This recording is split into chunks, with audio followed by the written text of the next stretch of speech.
तो चलिए शुरू करते हैं। पहले तो आप गेट सेट फ्लाई साइंस का चैनल सब्सक्राइब कर लीजिए। बहुत ही ज़बरदस्त चैनल, साइंस का बहुत अच्छा नॉलेज देते हैं। तो चलिए स्पेस एंड टाइम के बारे में क्या बता रहे हैं वो आप चेकआउट करते हैं। चलिए दोस्तों। हेलो फ्रेंड्स, मैं हूं गौरव और इमेजिन करो आप एक पार्क में एक बेंच पर मस्त में बैठे हुए हो और तभी आपके बगल में बैठा हुआ एक अंधा इंसान आपसे पूछता है कि भाई मौसम बहुत सुहाना लग रहा है, मौसम को मेरे लिए जरा डिस्क्राइब कर सकते हो क्या कि मौसम बाहर क्या चल रहा है। अब इस पर आप कहते हो कि ठीक है मैं कोशिश करता हूं। शाम हो गई है, आसमान ऑरेंज सा है जिसमें बादल किसी रुई के तरह दिखाई दे रहे हैं। इतने पर वो आदमी आपको झट से रोकता है और वो पूछता है आपसे कि ऑरेंज का मतलब क्या होता है। और तभी आपको ये क्लिक होता है कि भाई ये तो बर्थ से ही ब्लाइंड है, तो इसे तो शायद ऑरेंज का मतलब ही नहीं मालूम होगा। फिर भी आप एक्सप्लेन करने की कोशिश करते हो कि ऑरेंज एक वार्म कलर है, जैसे आग वार्म होती है, सॉर्ट ऑफ उसी तरीके का कलर है। इससे वो आपसे अगेन एक क्वेश्चन पूछता है, लेकिन ऑरेंज तो मेरे हिसाब से फल का नाम है, राइट? और वो तो गर्म नहीं होता, तो आप किस ऑरेंज की बात कर रहे हो? अब आई नो हमारी ऑडियंस उसे एटम और फ्रीक्वेंसी का इस्तेमाल करके डिटेल में एक्सप्लेन कर सकती है, बट उसे ऐसे समझाना और भी मुश्किल हो जाएगा क्योंकि उसने एटम या फ्रीक्वेंसी को कभी महसूस ही नहीं किया है। और इसीलिए आप फाइनली थक हार के पूछते हो कि आपके दिमाग में क्या इमेज बन रही है, और वो बंदा रिप्लाई करते हुए कहता है नथिंग। और आप ये सुनकर शॉक हो जाते हो क्योंकि जब आप या मैं हम लोग जब आंखें बंद करते हैं तो हमें नथिंग नहीं दिखाई देता, हमें जो भी हम सोचते हैं उसकी इमेज दिखाई देती है ना। Now here is what I am trying to say. देखो, आप और वो आदमी दोनों ही इंसान हैं, पर सिर्फ एक सेंसरी ऑर्गन ना होने से उसके लिए यूनिवर्स की रियलिटी हमेशा बिल्कुल अलग महसूस होती है। वो चीजों को किसी और ही पर्सपेक्टिव से देखता है और हम किसी और से।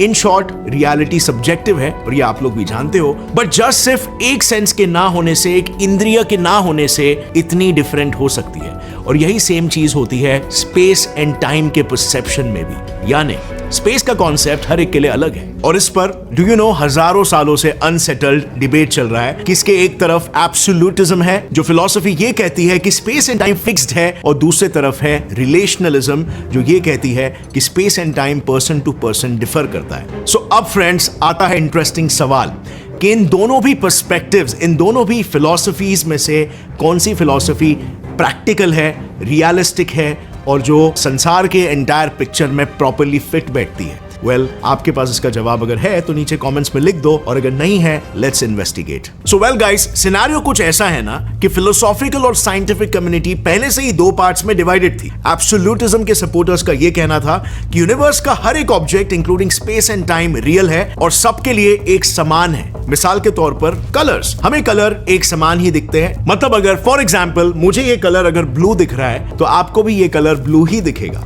बट यू नो व्हाट, ऐसा नहीं है। दुनिया के 100,000 में से हर एक इंसान को ये कलर येलो दिखेगा, और इनफैक्ट हर 12 में से एक इंसान को कलर ब्लाइंडनेस की वजह से कोई ना कोई कलर आपके कंपैरिजन में दूसरा ही दिखेगा। मतलब उन्हें रियलिटी आपकी रियलिटी से अलग दिखाई दे रही है, जो बाय द वे रिलेशनलिज्म पर्सपेक्टिव से एकदम फिट बैठता है। अब कलर्स जो लाइट से पैदा होते हैं वो भी एक स्पेशियल एंटिटी है, और इसीलिए रिलेशनलिज्म का कहना यह है कि सबसे अल्टीमेट स्पेस एंड टाइम भी सबके लिए अलग अलग ही है, क्योंकि वो भी हर एक इंडिविजुअल इंडिपेंडेंट यूनिक ऑब्जर्वर के लिए यूनिक है, क्योंकि वो उनके यूनिक पर्सपेक्टिव्स पर डिपेंड करता है। अब 16वीं सेंचुरी के philosopher slash mathematician Rene Descartes absolutism के बिल्कुल सपोर्टर थे, क्योंकि वो ये माना करते थे कि मैथ के जरिए रियलिटी को समझा जा सकता है। उन्होंने यूनिवर्स को एक 3D ग्राफ कंसीडर किया और उस पर नेचर में दिखने वाले अलग अलग ऑब्जेक्ट्स को इस 3D ग्राफ पर प्लॉट किया। अब क्योंकि ये सारी चीजें बिना यूनिवर्स के रूल्स को डिसरप्ट किए ग्राफ पर प्लॉट हो रही थी, इससे रेने डेकार्ट ने ये कंक्लूड किया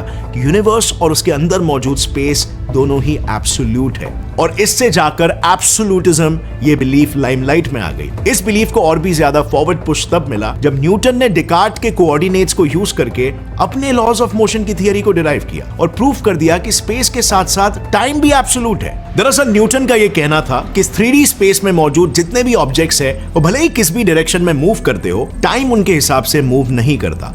वो हमेशा यूनी डायरेक्शनल ही आगे ही बढ़ते रहेगा, और वो भी एक फिक्स स्पीड से। अगर इसे सिंपल भाषा में बताऊं तो वो कहते हैं ना, समय किसी के लिए भी रुकता नहीं है, बस वही कॉन्सेप्ट है। अब यही सोच स्पेस और टाइम को लेकर कई सालों तक चलती रही, बट देन न्यूटन ने यहाँ पर थोड़ा सा पंगा ले लिया। उन्होंने कैलकुलस को इजाद करके एब्सोल्यूटिज्म पर ही सवाल पैदा कर दिया। दरअसल न्यूटन जिस कैलकुलस को इजाद करने के लिए जाने जाते हैं वो असल में जर्मन पॉलीमैथ गॉटफ्रीड लेबनिज ने किया था। लेकिन न्यूटन उस समय के एक जाने माने मैथमेटिशियन और फिजिसिस्ट होने की वजह से काफी ज्यादा उस चीज का क्रेडिट न्यूटन को चला गया। सो न्यूटन को काउंटर करने के लिए लेबनीज ने एब्सोल्यूटिज्म के ऑपोजिट कॉन्सेप्ट रिलेशनलिज्म को सपोर्ट किया और ऐसी थियरी रखी जिससे इंस्पायर होकर आइंस्टाइन तक अपने आप को लेबनीजियन मानने लग गए। सो लेबनिज ने एग्जैक्टली क्या कहा था? सो देखो, लेबनीज मानते थे कि स्पेस पार्टिकल्स की प्रॉपर्टी है और स्पेस मोनाड्स नाम के पार्टिकल्स पर डिपेंडेंट है। इजी अंडरस्टैंडिंग के लिए मान लो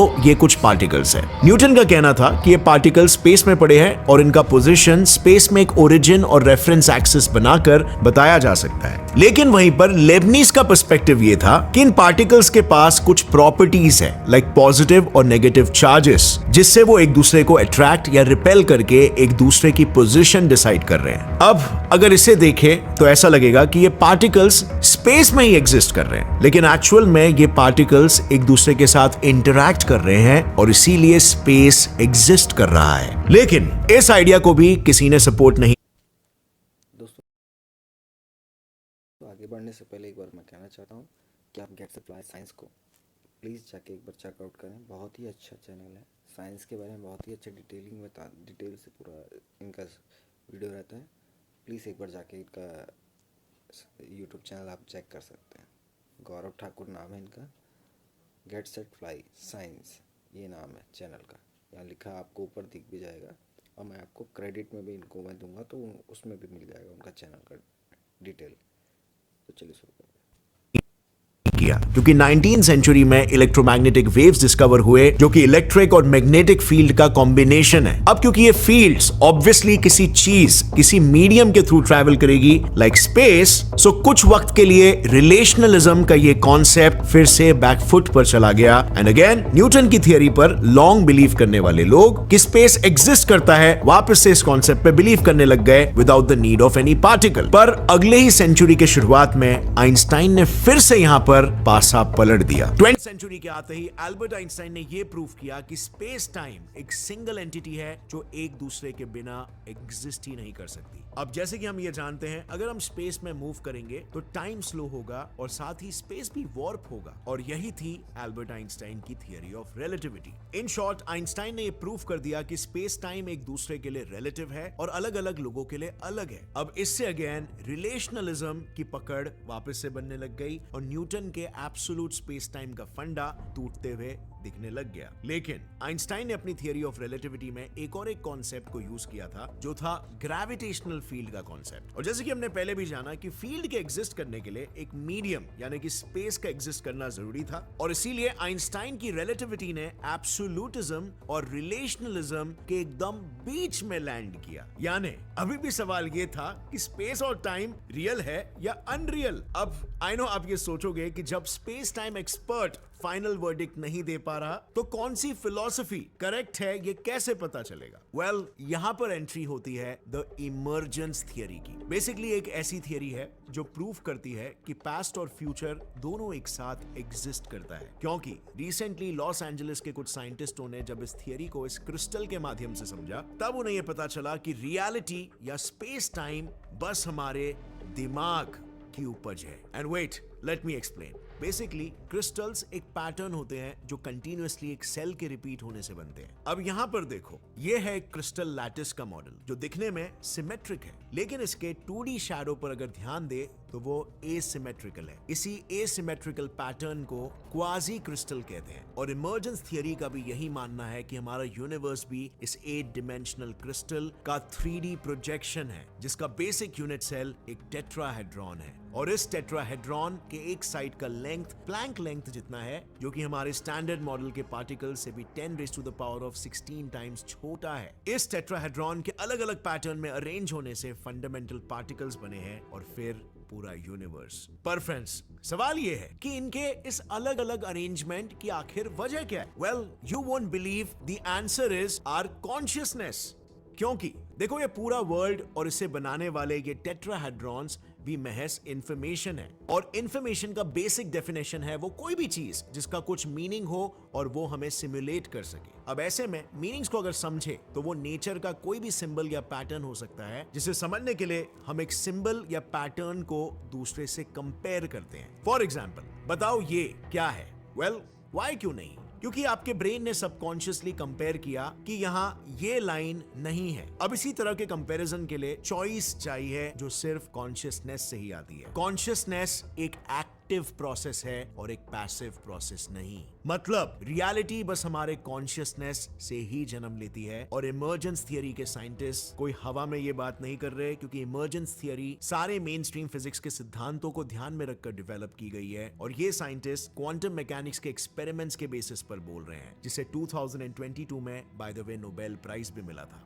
एग्जैक्टली क्वांटम एंटेंगलमेंट के बेसिस पर। अब क्वांटम एंटेंगलमेंट को मैं पहले भी कई बार एक्सप्लेन कर चुका हूं, बट चलो इमर्जेंस थियरी के कॉन्टेक्स्ट में आइए समझते हैं कि ये क्या है। देखो, क्वांटम एंटेंगलमेंट फिजिक्स का एक वियर्ड फिनोमेनन है, जिसमें दो पार्टिकल्स एक सोर्स से जनरेट होते हैं और उनके बीच एक रिलेशन एग्जिस्ट करता है, जिससे पार्टिकल्स क्वांटमली एंटेंगल्ड हो जाते हैं, यानी जुड़ जाते हैं आपस में। अब जैसे कि आप इस वीडियो में देख सकते हो, ये पार्टिकल्स सबसे पहले सुपरपोजिशन स्टेट में होते हैं, क्योंकि एक ऐसा स्टेट है जिस स्टेट में पार्टिकल्स की प्रॉपर्टीज जैसे spin, position, momentum etcetera decide नहीं हुई होती है। लेकिन जैसे ही इन्हें कोई भी कॉन्शियसली ऑब्जर्व करता है, ये कोलैप्स डिसाइड हो जाती है। अब इन्हीं प्रॉपर्टीज को हम सभी का अलग अलग यूनिक दिमाग, जिसमें अलग अलग यूनिक कॉम्प्लिकेटेड स्ट्रक्चर्स है और सर्किट्स है, अपने रिजल्टिंग पर्सपेक्टिव से प्रोसेस करते हैं और हमारा अपना यूनिक वर्जन ऑफ रियलिटी प्रकट होता है। तो काइंड ऑफ यहां पर अगर देखा जाए तो हर एक इंसान या लिविंग बीइंग के कॉन्शियसनेस का मैटर के परसेप्शन पर एक काफी बड़ा रोल है। और इसीलिए शायद जिस रियलिटी को हम ट्रूली रियल या एब्सोल्यूट मान के बैठे हैं,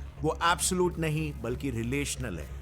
अब फ्रेंड्स, इस विषय को और डिटेल में स्टडी करने के लिए हमें एक ऐसी थियरी बनानी होगी जो आइंस्टाइन के रिलेटिविटी और क्वांटम मैकेनिक्स दोनों ही फ्रेमवर्क्स को जोड़ सके और हमें और क्लैरिटी दे सके। और शायद इमर्जेंस थियरी एक बहुत ही प्रॉमिसिंग कंपीटिंग थियरी है। इसके अलावा एक और एक थियरी है कॉल्ड द सिमुलेशन थियरी, जो सिर्फ और सिर्फ जो भी अपने रिलेटिविस्टिक और क्वांटम मैकेनिक्स के स्टैंड पॉइंट्स के बेसिस पर दावा कर रही है कि स्पेस और टाइम रियल नहीं है बल्कि रिलेशनल है, वो भी काफी इंटरेस्टिंग फाइंडिंग्स देती है। क्योंकि फ्रेंड्स, साइंटिस्टों ने अब हीलियम एटम को तक पूरी तरीके से सिमुलेट भी कर लिया है। मतलब आने वाले दिनों में मे बी वो मॉलिक्यूल, ऑब्जेक्ट और इनफैक्ट ब्रेन को भी सिमुलेट कर सकते हैं और प्रूव कर सकते हैं कि शायद वाकई में हम एक सिम्युलेटेड वर्ल्ड का ही हिस्सा है।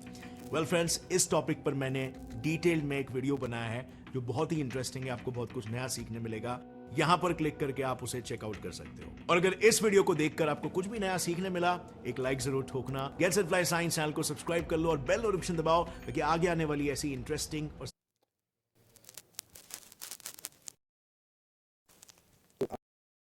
आप क्या सोचते हैं? स्पेस और टाइम रियल है कि फेक? आप मेरे तो ऊपर से चला गया, 2-3 बार वीडियो और देखनी पड़ेगी तब तो समझ में आएगा, नहीं तो समझ में ही नहीं आएगा। न्यूटन न्यूटन न्यूटन बहुत ही खतरनाक आदमी। वो सब छोड़िए, वीडियो पसंद आया तो प्लीज़ पहले तो गेट सेट फ्लाई साइंस को आप जाके सब्सक्राइब करें, उनका वीडियो देखें। वीडियो पसंद आया तो उनके चैनल को सब्सक्राइब करें। अगर आप फेसबुक में देख रहे हैं तो प्लीज़ हमारे पेज को लाइक और फॉलो करना ना भूलें। और अगर आप यूट्यूब में देख रहे हैं तो प्लीज़ हमारे चैनल को सब्सक्राइब करना ना भूलें। Thank you. मिलते हैं नेक्स्ट वीडियो में।